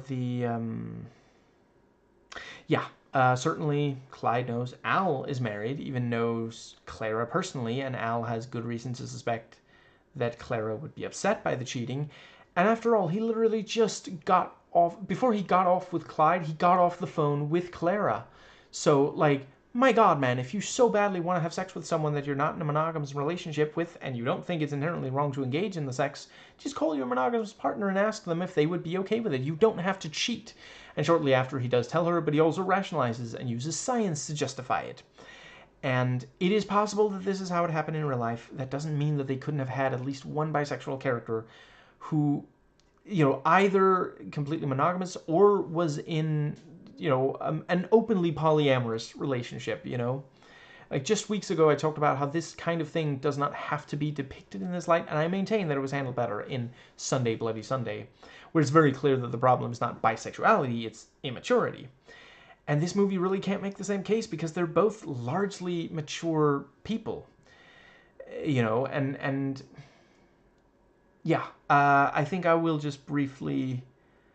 I know that not everybody loves when you do this in, discussing a movie, but I will just briefly rewrite, hypothetically, how I would have handled it is. Simply have Kinsey call, have Al call and like just, Clara, one more thing. Clyde is interested in me sexually. Is that okay? And like, I think it should just have been something like she would say, we should talk about this when you two get home. And the two of them, like, this sheepish grin of like, okay, I guess we're gonna find out when we go home. And the three of them have a conversation, and, because polyamory is not wrong. It's just, it requires communication. So does monogamy, And, yeah, I really wish that they had just depicted it as that. And I do appreciate some of the straight characters are also polyamorous in this. Thing is that the first time we see it, and the first time it's like underlined as, oh, this is kind of wrong, this upsets, the partner. Yeah, it's the two bisexuals having sex with each other when, at least one of them has a partner that the other person knows about. Just, yeah. And yeah, after this scene, we do see Clara, Clara and Clyde end up having sex with each other as well. I'm not gonna lie, because of the way that these scenes are structured, it feels a little bit like she is at least in part, like she, in a way, maybe, like, let's see, I guess it's not to get back at Al because she does actually desire Clyde, but there's maybe this just, I don't know, I don't know if I can really put words to it. I just don't think it feels completely like what I believe it is meant to, which is that it's not at all about like getting back at Al. It is just that she does desire Clyde, and maybe there's a little bit of a relief of like, oh, I mean, I've desired him for a while. If you two had sex, then I guess it's okay for me to have sex with him also. And that's, again, the thing. You could convey that with just have the three of them have a conversation about like, okay, so Al and Clyde want to have sex with each other, and Clara's like, I mean, this wasn't what I expected, but okay. Let me think about it, and then later she comes back and she's like, you know what? I am okay with it. Thank you for talking to me about it. Thank you for waiting until, And then not very long after, she brings up, or Clyde brings up, one of those two bring it up with Al and talk about, and you could have, I mean, in the movie as it is, he does seem genuinely comfortable with it, So that you could maintain. But yeah. Next thing is the discussion about how she handled it between Clara and Clyde, and when Al overhears the conversation, yeah, he's like, no, yeah, you two can, Clyde and Clara can have sex, perhaps because their names both start with a C and an L, and let's see, I think that means the, yeah, I do appreciate that the movie also treats that as fine. It's not like it's not inherently wrong. It just requires everyone's consent.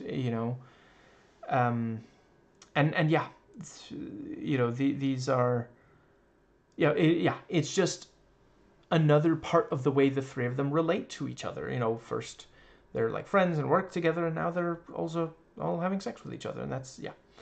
And we see the Rockefeller meeting, and the bit about how different cultures have different types of adult material, including the thing that's 200 years old. Yeah, really great stuff. And the thing with Al keeps insisting they focus, whereas some of the other two, like Herman, I think, and Clara, try to have a little bit of small talk because they realize how sensitive this subject is. And ultimately, Al does agree to make it appear, at least, that he's not going to focus on perversion and such. And yeah, when he comes, let's see.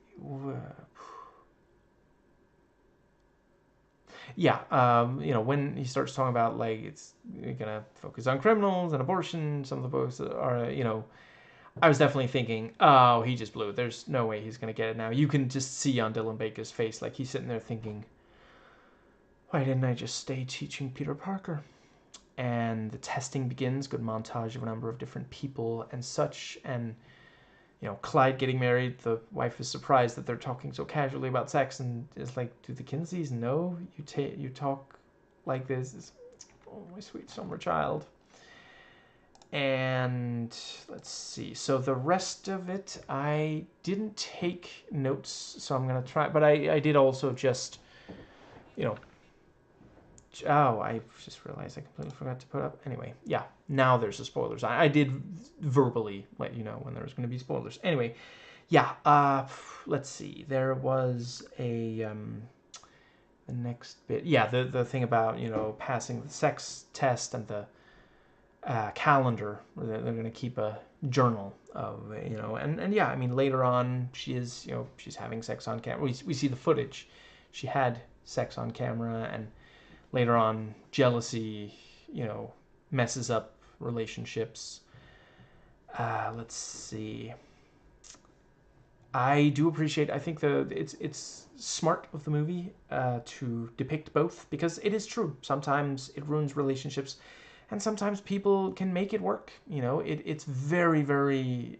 It depends on the people, and if you communicate, if you know yourself and your potential partners and their partners and such, for a lot of people, for so many people today, it's working beautifully. So yeah, it frustrates me when media acts like, oh, there will always be jealousy, it will never work. That's just not the case. That's an outdated mode of thinking about multiple partners.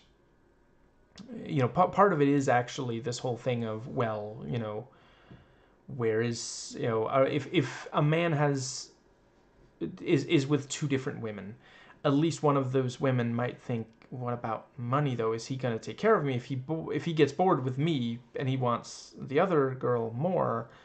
Am I going to be just kicked out? That sort of thing. And yeah, I mean, if everyone has a certain level of financial independence, which is what we progressives work towards, not everybody should have to depend on someone else. That's in general. Like, that's also, there's a lot of monogamous couples that are miserable because the woman is relying on the man for money, and so he's like, oh, all you want is money. Well, you won't let her work. A lot won't let her work. Some will.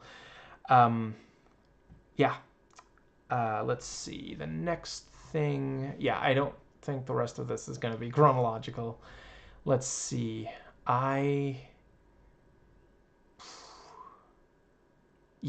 think the William Sadler scene does a good job of, like, at first we're curious, but yeah, by the end it's hard not to judge him. I don't think it's wrong to judge him. He does, cross lines that, and Al points that out to him.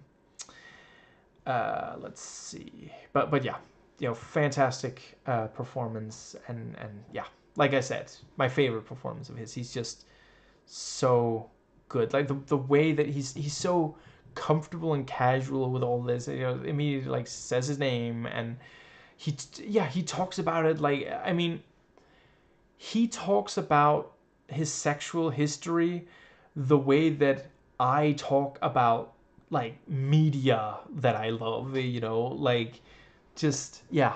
Um, I think that might more or less cover.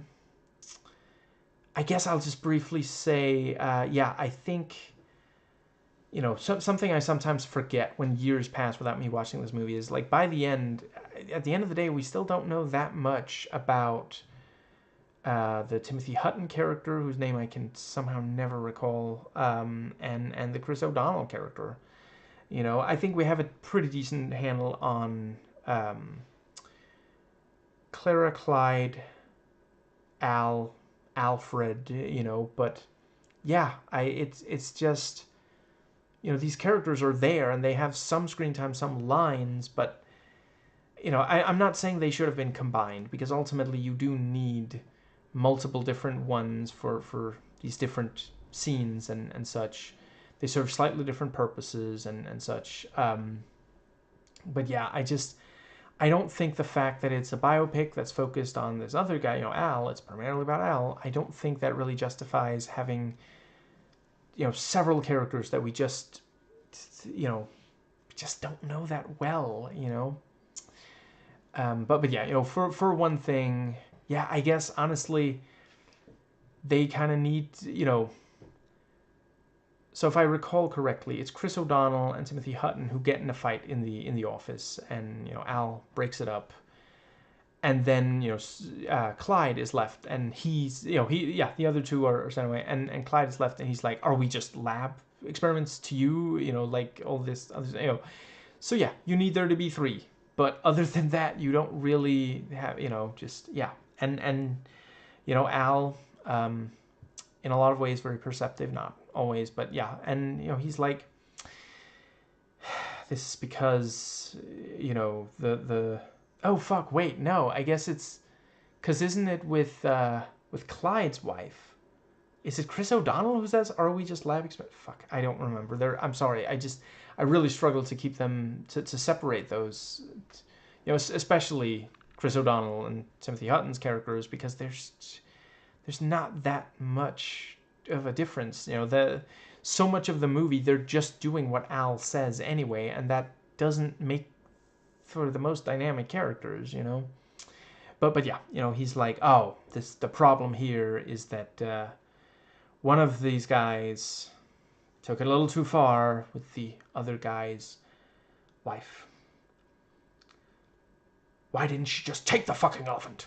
I've said this in other videos. I fucking love that Liam Neeson, when he really projects anger, he sounds like when Darkman projects anger in some of, you know, let's see, I think it was the A-Team that it also happens, and yeah, I'm sorry, look, find the elephant clip from Darkman and then, you know, watch it right after that scene. Tell me that's not an extremely similar delivery, you know. Just, I'm sorry, it just amuses me that you know, like I mentioned, I fucking love Darkman. It's, yeah. So it's not like I'm not dissing that movie.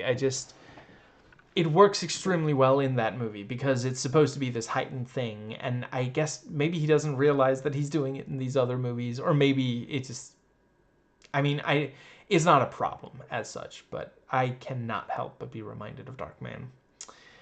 Let's see, I think, does that pretty well bring us to, so yeah, you know, the last chunk of the movie, he has a bunch of problems with, you know, for a while the book is extremely positive. I do love, you know, Thurman, you know, oh, is that Kinsey? I am Professor Thurman, and I would like to discuss the disgusting, repulsive book. Oh fuck, they left. He must be fun at parties, and yeah, you know, the press following them around. I like Mrs. Kinsey, you know, Clara saying, you know, well, I don't, you know, my husband has been very busy since he got into sex. I mean, she knows she's making a joke, right? Because she is very witty for the duration of this film. You know, I loved when she said, you know, maybe Bruce should have to go into engineering instead, you know, and you can tell from Al's face he understood, you know. Doesn't stop him from yelling at Bruce at the dinner table slightly after, and yeah. Let's see, I think... and to be clear, I 100% disagree that, yeah, obviously it's okay. It's important to expand your mind, but if he's excelling at the swimming, then that's not inherently a bad thing, yeah, I don't think it's inherently negative to be an athlete. I think it's important to have like a plan, a backup plan in case, and I don't mean in the Riley Gaines, monetize, grift your failure. She didn't even she wouldn't have been first place. She wouldn't, let's see, if I recall, she wouldn't even have placed anyway. She wouldn't have been one of the top 3 regardless. And most of the people who were ahead of her were cis women. So it's like, what the fuck are you talking about? You would not have won if the trans woman, who also didn't fucking win, she was also what was it, 5th? I think, if I recall, they tied for 5th place, and now she's just constantly on conservative media screaming about how trans people are ruining everything when, because again, to distract from the fact that it's conservatives ruining fucking everything. Anyway, to be clear, I'm not saying every single thing that a regular conservative voter does ruins everything, but I wish they would stop voting conservative. Giving conservatives power to ruin everything. It's conservative, politicians and rich people and such who ruin everything. But they have that power, in part because of the voting. Anyway, yes, does that get us to the, yeah, it genuinely is, the fact that, and I'm not 100% certain if it's historically accurate, but if it really did just fuck him over, that, I mean, yeah, it looks like a dick. It's a dick made of wood, I think, which I guess, yeah, I guess all erections are wood, aren't they? But yeah, imagine getting that upset about that, and then suddenly it's communism, knowing biology is gonna ruin the entire country. Jesus fucking Christ. Yeah, no wonder, Al hears that, gets up, goes over, change the channel, Marge. And yeah, like other biopics, here near the end, it's just a bunch of failures, and then it ends, and it doesn't necessarily have that much. We're at that point in the story where it just piles on. I mean, we know, he even says it. Al says, "This is a waste of time. Do we really have to talk to this rich guy?" And they go and talk to him, and he says no. At least he got there relatively quickly. Let's see. Did anybody else get... So, during the bit where, several people leave as he's talking, and he ends... Well, yeah, he says something like, sometimes I wish the Puritans had stayed home. Or I wonder what America would look like if the Puritans stayed home, and it was just the criminals and the deviants who had come over here. And then he collapses, and it's like, oh shit. All those people who left early missed the best part. But did anybody else get a sense of and if I am wrong, let God himself smite me now, because yeah. Yeah, and yeah, eventually, these health problems did catch up to him. I think that might more or less cover... yeah, the thing about, why do they hate me? You told them that their grandmothers and daughters masturbate, And, yeah, he's like, there used to be, this city used to believe in things. Honor, respect, clownlessness. And, don't answer that. It's not safer. And he does, and yeah, it's... Does the person on the other end realize that sort of qualifies as like a dirty phone call because you're saying, I mean, he doesn't go into detail, but he says, oh, you're a pervert, aren't you? So you're bringing up perversion. Like, he's not, I mean, he put it in a scientific paper. That's not the same thing as being perverted, but yeah, some motherfucker doxed them. I think that might just about cover. But yeah, also really, messed up when, yeah, Dylan Baker, talking about, like, he's asked, the first answer is pretty good, but then it's like, do you really think you Rockefeller fellers should be supporting this? And like, there's such a thing as a pregnant pause that goes like to the next level. Like, that's an elephant pregnant pause right there. And yeah, he gives the answer that Al and we were fearing he would. I guess I'll just briefly talk about, there's the multiple occasions we see he's right. He feels the need to respond to every single letter personally. They took the trouble to write, and now he should respond. And that's also really devastating. And at one point we see him take some pills, and later he says, apparently I've become addicted to drugs that slow me down. So if I've been hard on you, I just want you to know, and this is very important for me to say, you had it easy because I'm on painkillers. But yeah, he sits in the bathroom and, like, well, this woman, was beaten by her father the first time she had her period, and now she can't have sexual contact. It's genuinely, it's so fucked up. And yeah, sometimes this stuff still happens, so, and conservatives are trying to drag it back. I forget exactly when, I guess by now it's been years, but remember when there was that thing about, like, there was a book in the school library that taught consent, and a bunch of conservatives were like, we got to get this book out of here. So, like, this was after it was confirmed that there was actually a girl who, read the book and was like, so that's what's happening. Someone is violating my consent, they told an adult, and the person who was sexually abusing them was stopped, because if you don't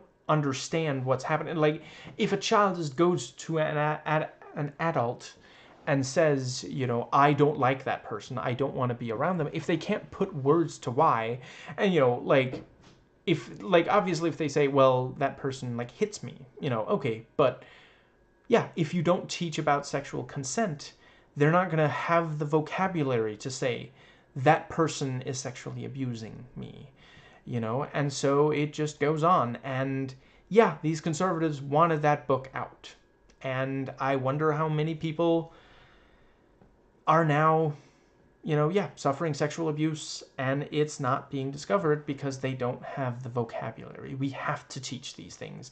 Yes, it's uncomfortable, but it's just part of life.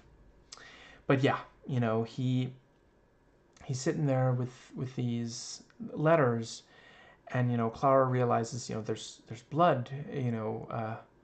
Where's that blood coming from? And yeah, the oh right, fuck, just briefly, I definitely wanted to make sure I said, yeah, the thing about, with animals, some animals, like he mentions, there's different sexual behaviors in moo males, which is not a type of male, it's just what I call boy cows. And the ending with, somehow I always forget. I don't know how but at one point in the end credits, there's, like, animal footage courtesy of the Kinsey Foundation or something like that. And I always forget what that means, and then we get, montage of animal fucking, animals fucking each other, fucking other members of the same species, not, yeah, and yeah, with like, I forget what song, but there's like a love song playing over that. That's, yeah, genuinely a fun way to, it's not the entirety of the end credits, but it's part of, and yeah, that is a fun way to do that. But yeah, um, the bit, with in the bathroom, the blood on the floor, and yeah, he explains, he wanted to explore more avenues of sexual pleasure, so he he used something sharp to, what did he say, penetrate the foreskin, you know. Um, but ultimately, Al didn't really feel much pleasure or pain from the experience. So basically, what happened there is, an insensitive prick did an insensitive prick to his own insensitive prick.